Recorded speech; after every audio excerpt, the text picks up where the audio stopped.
So, do you have any hot takes for us? I do have a hot take. And this one, now I am coming from a little bit of a place of bias, but I say this with the best intentions.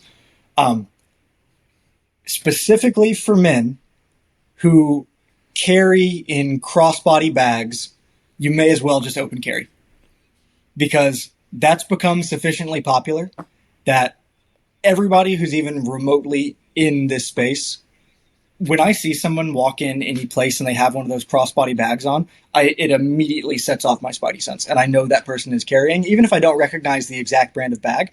I would say 9 times out of 10 that person is probably carrying, and that to me slightly defeats the purpose of concealed carry. That's the hottest take that I'm I going to feel bring today. called out today as somebody who constantly uses a fanny pack as a carry method. I feel called out, but I get it. I understand. Even I, like when I wear the fanny pack, I know that if I wear it across my body, that it is very noticeable. So I tuck it in everywhere. And it's also it does. That's a great point. The way you wear it, and also even the look on your face when you're wearing it, can be a big decider. Because you can see the person who has it staged there, like he's about to do an Instagram draw, like he's got the shot timer just waiting for him to rip that thing open. And if it's got like the massive pull tab and everything, I don't know. The general public may be still completely ignorant to this, but in my experience, and I talk to a lot of people who are in this space every single day, people know what's up with that stuff now. And so nothing against anyone who does that. I just don't think it's concealing necessarily as much as they No, might believe. I'm with you on that. When I switched over to the fanny pack for when I was doing jogs or walks, I switched it over to my. I first originally had it crossbody. I'm like, well, that's kind of weird. Like, very, very obvious what's going on here. So I went to the front, and it's a little bit better, but I get it because even I, when I go out, if you're wearing like the big crossbody like backpacks and the things like that, that I'm like, yep, they're carrying a gun. No, I agree with that. I agree with your hot take. Approved. Still for approval. Where's the gavel? Yeah, I mean, so I don't know. I don't have a hot take today for this one. This one, no, because he's right. I can't argue with him, and I have no hot take back. I think my big hot take, I guess, is, you know, you got to carry. If you got a permit, you got a gun, you got to carry it. If you're gonna do it, do it. I mean, they're uncomfortable. Get comfortable. Wear Arrowhead Tactical stuff. Gonna shameless plug him because he's on the show. But you know, it's the thing. Like with the old, what's the old saying? The 22 in your pocket's better than the 45 sitting on the nightstand. Well, you should be able to carry whatever you want and carry it comfortably and get the proper apparel or holster or thing that makes you feel confident and comfortable carrying those firearms.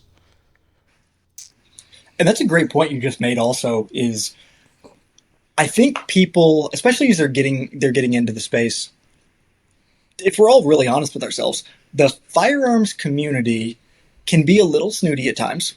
And there also is a lot that you have to learn. There are a lot of questions that you have to ask and answer in the right order to find a carry setup that's going to serve you well in the long term.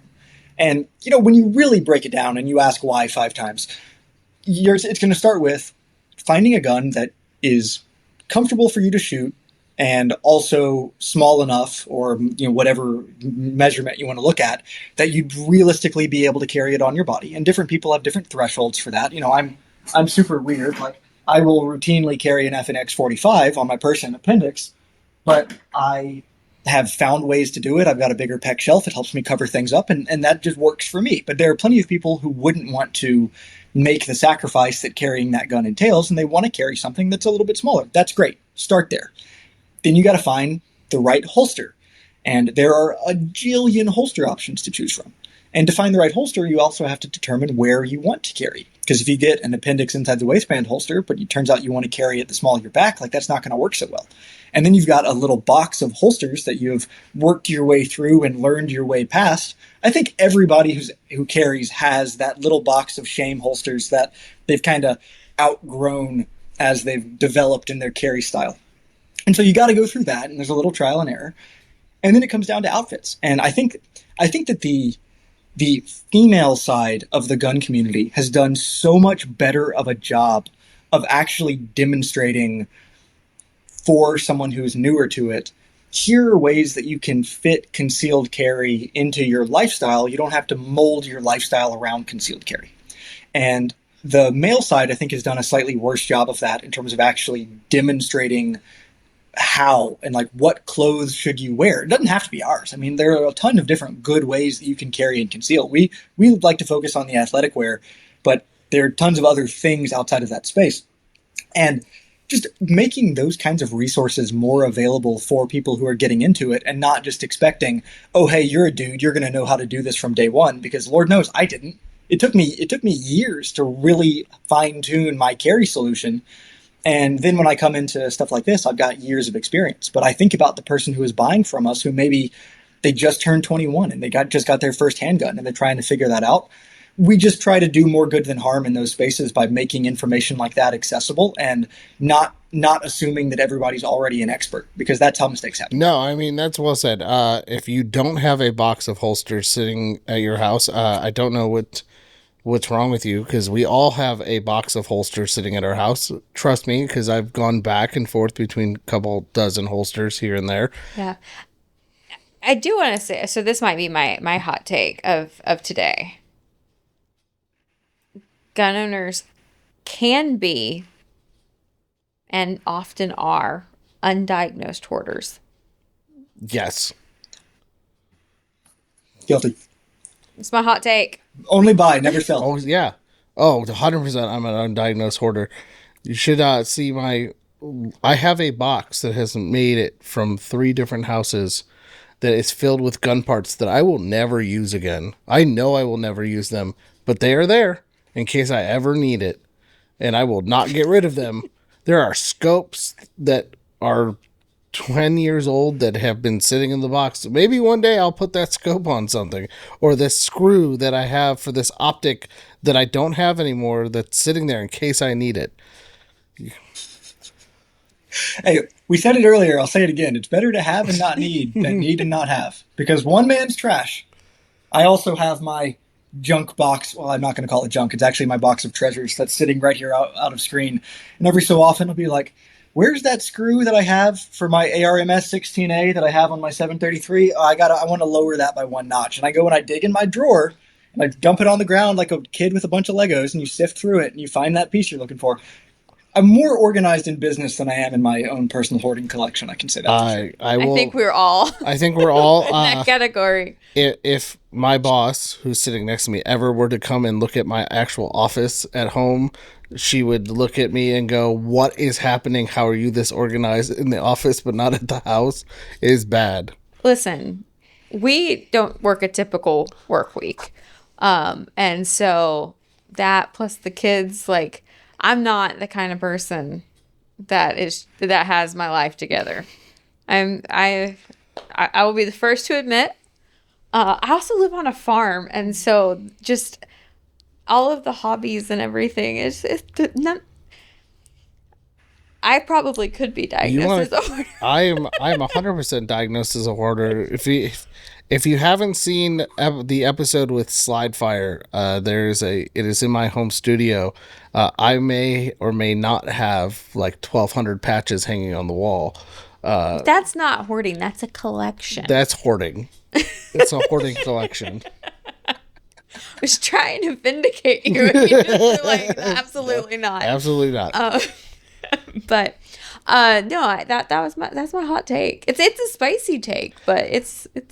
Well, I want to dive into something he said, because we have a female on here. He said that the female side of things are really good at it. What is your take on that? It has gotten tremendously better. I don't think that we have arrived, and here's why I will say that. 2 reasons. I just had a baby. There is absolutely nothing that is maternity friendly in the gun space right now. That is basically it in the marketing world of the gun industry. 9 months that do not exist in anything. So there's a $1 million idea for you. You're welcome. But that section is pointless.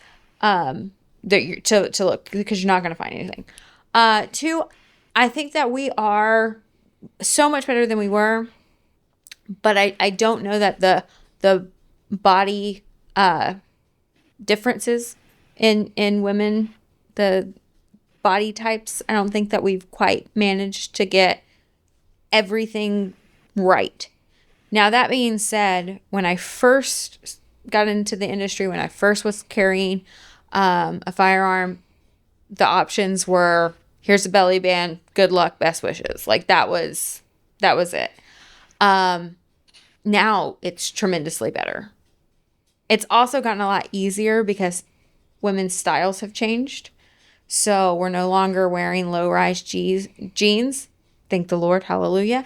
And we've gotten away from those really skinny belts in our fashion.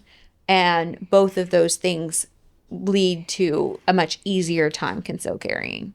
So vastly improving. And then I think where we're at as far as style wise in women's clothing also is playing a part in that.